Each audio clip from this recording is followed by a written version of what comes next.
Okay, people, I'm going to go into what not to do to a fireplace.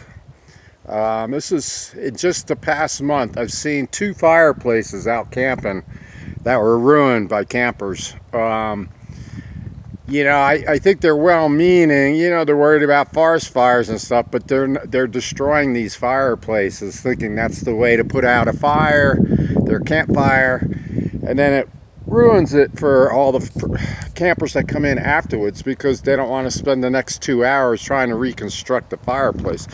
I'm just going to show you an example of a fireplace. Took me a couple hours to build, and I just got back to this campsite and I found that somebody was here and apparently putting big logs on the fireplace, and at the end of the night, they were putting all this big stuff, long stuff, and it was like,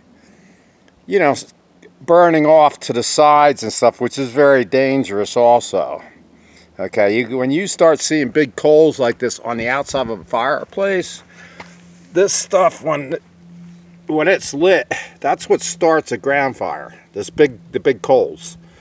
So you can see that they were burning a lot of big wood. I can see some pieces over here, and it was just hanging off all over the place. So anyway, at the end of the night, not only was that unsafe, I had raked up all the pine needles, but a piece like this that's burning and it's falling off the side, if I hadn't raked up all these pine needles, these same people would have started a forest fire. Okay, I raked it back 30 feet in all directions. You won't see any pine needles until you go like way over here. And this stuff is highly ignitable. Okay, that's why you also want to rake up around your fireplace. This stuff here, that also acts as a good tinder. You can, with the tinder lighter, you can start this stuff right up. So you don't want that laying around your fireplace. But look at what also they did. At the end of the night, I had piled up rocks like almost 2 feet high all the way around, a big circle, so no embers could come out like all this stuff you see here, what these characters were doing. They took all the big rocks from around the perimeter and they threw them on top of the coals, and then they started throwing mud everywhere, all around, and dirt and everything. It basically ruined this fire pit. Now it would have to be totally reconstructed. All these rocks will have to be pulled out of the mud and dirt and everything and reconstructed, maybe over here.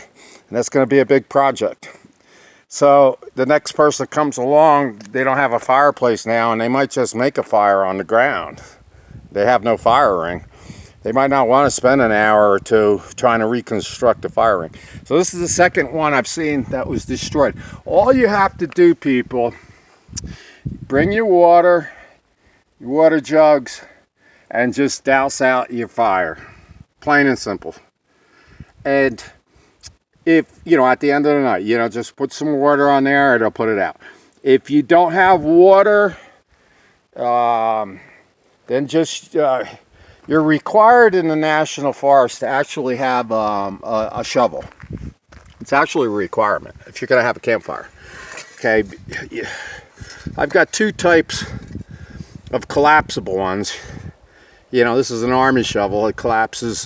This will collapse down. The handle doesn't on this one. And then I have another one that collapses where the handle even collapses down, and it fits in a pouch. Okay. And like I say, this one, let me come around this way. It's really nice. It just pulls right apart like that. Now you got a shovel, and you just tighten this up and everything else. But anyway, if you're required to have them in the National Forest, at the end of the night, if you didn't bring enough water to douse your fire, then all you're going to be doing, you're going to smother your fire. Okay. That's all you're going to be doing. Throwing it on top, it smothers the fire. Do not take all the rocks from around the perimeter and pile them into the middle like this. These people, I don't know where their heads are at, but that's not what you do. You don't destroy fire pits. You're basically destroying a very safe fire pit that I built. It took me a couple hours because I had to go out and try to find all these big rocks out there and bring them back here to make this. So now it's destroyed. And so now I'm not even going to bother with it. I have my charcoal grill out now and charcoal. But I had this designed so it was piled up real high with rocks all the way around, and then I'd lay 4 rocks down inside, and that's what I would put this grate, this cooking grate, on top of. After I built the fire and I spread the coals, I'd put this big huge grate down, and then I would throw this big frying pan on there, fill it up with the oil, and then fry food and stuff. And you can see it's got a special long, I think it's about 18-inch long handle, so you can put it right on a fireplace and it won't heat up. You won't even need an asbestos glove to grab this frying pan, take it off the fire. This one actually dates from the 1800s. Back then, almost everybody pretty much was cooking over a campfire. Okay, so that's what not to do, people. If you don't have water, then you just get your shovel out, which is required, like I say, in the national forest. You bring even a small little collapsible thing like that'll fit in just one of these pouches.